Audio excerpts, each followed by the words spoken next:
చెప్పండి రా.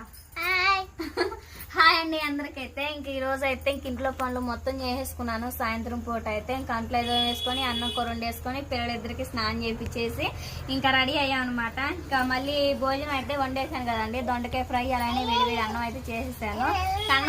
అన్నం తినే కంటే ముందుగా అయితే ఇంకా నేను చేసే పని అయితే ఇదండి. ఇంకా బేబీకి అయితే బ్లడ్ పట్టాలని చెప్పేసి క్యారెట్ బీట్రూట్ ఇందాక తీసుకున్నాను కూరగాయలతో పాటు. ఇంక ఈ క్యారెట్ బీట్రూట్ జ్యూస్ తాగొచ్చు కానీ ఇంకా ఇలా నేచురల్ గా ముక్కలే కోసుకొని తింటే ఇంకా మంచిదని చెప్పారు. అందుకని చెప్పేసి ఒత్తి తినబుద్ధి కావట్లేదని పటికి బెల్లం ఉండేది కదండి, మొన్న అడ్డి మాటలు తీసుకున్నాను. ఇంకా అది అరగడానికి అని చెప్పేసి బెల్లం కూడా తీసుకున్నాను. బెల్లం బీట్రూట్ క్యారెట్ తింటున్నాను. ఇంకా నేను తింటూ పిల్లలకు కూడా పెడుతున్నానండి. ఇంకా ఇలా రోజు డైలీ ఇంకా అంటే ఉదయాన్నే టిఫిన్ చేయకుండా ఇది తినేస్తే ఉదయం సాయంత్రం తింటే ఇంకా బేబీకి రక్తం బాగా పట్టిద్ది అనమాట. ఇంక ఈ వీడియో నేస్తే please like and subscribe. Bye by.